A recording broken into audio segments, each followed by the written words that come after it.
حسین کے بچے بالخصوص خواتین پیاس کی شدت میں حلق خشک ہے۔ حضرت سکینہ تڑپ کے اپنے باپ سے کہتی ہیں کہ مجھے 6 ماہ کے علی اصغر کی پیاس نہیں دیکھی جا رہی۔ بچے کو ہاتھوں پہ اٹھاتے ہیں اور نہر فرات کے کنارے پہنچ کے فرماتے ہیں اشک کی آنکھ سے مخاطب ہو کے، تمہارا معاملہ میرے ساتھ ہے، اس 6 ماہ کے بچے نے تمہارا کچھ نہیں بگاڑا، اور چلو بھر کے اس کا حلق سیراب کرنا چاہتے ہیں۔ ایک دوشاخہ تیر آتا ہے جو حضرت علی اصغر کے گلے کو چیر دیتا ہے۔ راوی لکھتے ہیں کہ وہ عام تیر نہیں تھا، جانوروں کو شکار کرنے کے لیے جو بڑے تیر ہوتے ہیں وہ دوشاخہ تیر تھا۔ وہ گردن کو کاٹ دیتا ہے، خون بہنے لگتا ہے، گردن لٹک جاتی ہے۔ حضرت امام حسین وہ بہتا ہوا خون اپنے چلو میں لیتے ہیں اور آسمان کی طرف اچھال کے کہتے ہیں مالک حسین کی یہ قربانی بھی قبول۔ یہ تماشا لب بام نہیں ہے، بچہ بیمار ہو ڈاکٹر جواب دے دیں، ماں باپ کے ہاتھ پھول جاتے ہیں، زندگی کی سانسیں ابھی چل رہی ہوتی ہیں لیکن ڈاکٹر کہے کہ یہ میرے بس کا روگ نہیں ہے، کہیں اور لے جاؤ، تو زندگی کا لف و نشر غیر مرتب ہو جاتا ہے۔ میں سلام پیش نہ کروں حسین ابن علی کو، 6 ماہ کا علی اصغر ہاتھوں میں دم توڑتا ہے، گردن لٹک جاتی ہے، خون بہ رہا ہے، اب خیموں کی طرف بڑھ رہے ہیں لیکن زبان پہ شکایت نہیں ہے، کہتے ہیں مالک حسین کی یہ قربانی قبول کر لے۔ اب خیموں کی طرف آنا، شہر بانو، ام رباب، سیدہ زینب، حضرت سکینہ سلام اللہ علیہا کا سامنا کوئی آسان کام نہیں تھا، لیکن حسین ابن علی آتے ہیں، شہزادے کو یہاں خیموں کے قریب رکھ کے کہتے ہیں کہ یہ حوض کوثر سے سیراب ہو گیا ہے۔ اللہ اکبر، کوہرام مچ جاتا ہے خیموں کے اندر، کیا منظر ہوگا اور ان کو کن الفاظ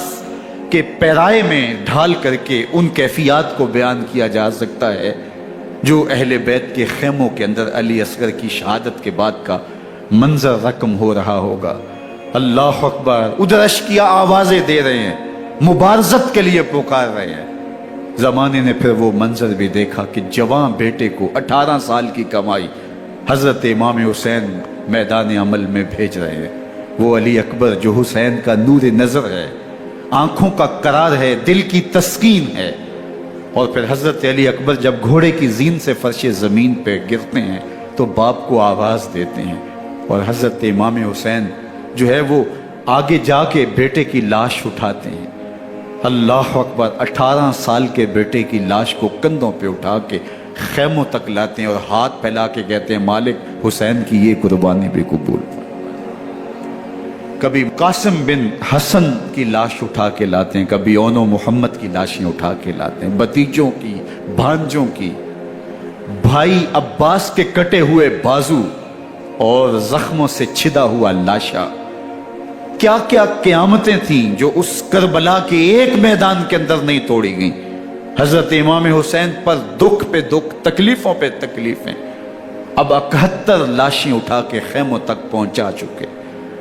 اور ادھر مبارزت کی دعوت دی جا رہی، آؤ میدان عمل میں آؤ، اب دیر کیوں کر رہے ہو۔ رسول اللہ کا حرم، رسول اللہ کی شہزادیاں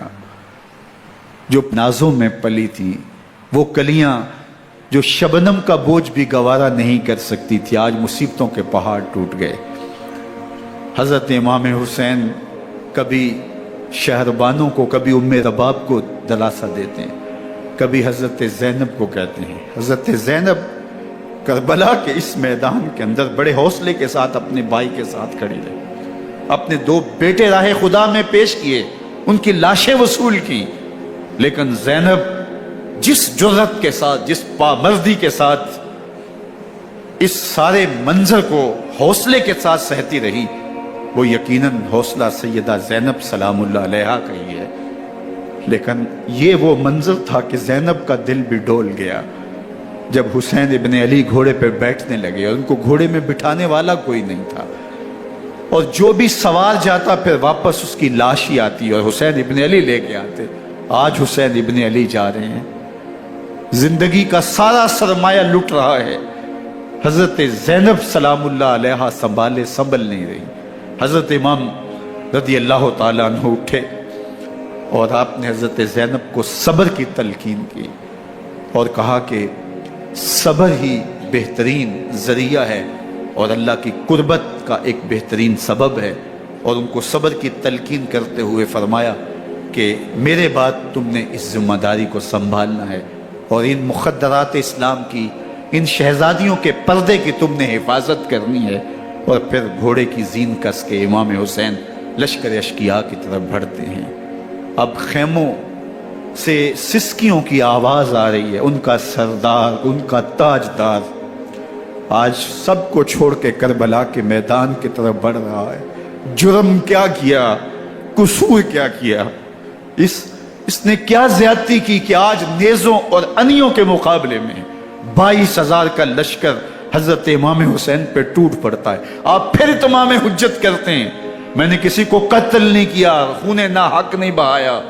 میرے خون کے درپے کیوں ہو، اپنی آخرت کیوں برباد کرتے ہو، تم جانتے نہیں میں کون ہوں، میں تمہارے نبی کا نواسا ہوں۔ لیکن ابن زیاد کہتا ہے مقابلے میں آؤ۔ پھر حضرت امام حسین رضی اللہ تعالیٰ عنہ مقابلے میں آتے ہیں،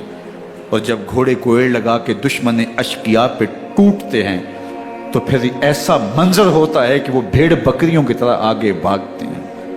71 زخم کلیجے پہ لیے شجاعت کا یہ پیکر جب میدان میں آتا ہے، آواز آتی ہے یہ کون ذی وقار ہے، بلا کا شاہ سوار ہے، لباس ہے پھٹا ہوا، غبار سے اٹا ہوا، تمام جسم نازنی چدا ہوا کٹا ہوا، یہ نبی کا نور عین ہے، یہ بال یقین ہو سکتا ہے، یہ حسین ابن علی ہے رضی اللہ تعالیٰ عنہ۔ پھر چاند بادلوں میں گھر جاتا ہے، شامی ہنڈے تیر برساتے ہیں، تلواروں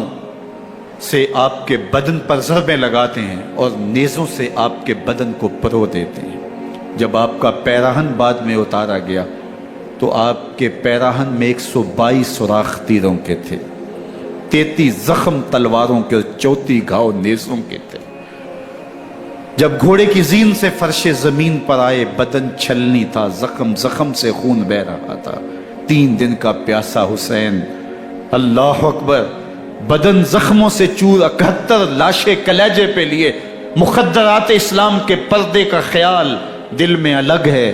لیکن گھوڑے کی زین سے جب فرش زمین پہ امام حسین آتے ہیں، زبان پہ ہائے نہیں، نالا و شیون نہیں، چیخ و پکار نہیں، آتے ہی پیشانی سجدے میں رکھتے ہیں اور پکارتے ہیں اللہم ردن بقضائک وصبرن علی بلائک تسلیما لامرک سبحان ربی الاعلی۔ مالک گھر لٹا کے، بچے لٹا کے، خاندان سب کچھ قربان کر کے، اپنے بدن کو زخموں سے چھلنی کروا کے، تیروں اور نیزوں کی انیوں سے اپنے آپ کو زخمی کروا کے، تیرے حضور سر جھکا کے یہ اقرار کرتا ہوں کہ حسین تیری تقدیر پہ راضی ہے، مالک تو بھی بتا، تو بھی حسین پہ راضی ہوا ہے کہ نہیں ہوا۔ آواز آ رہی ہے اس پیاسے پر علی شیر خدا کو ناز ہے، اس نواسے پر محمد مصطفیٰ کو ناز ہے، اوروں نے بھی سجدے کیے پر اس کا عجب انداز ہے، اس نے وہ سجدہ کیا جس پر خدا کو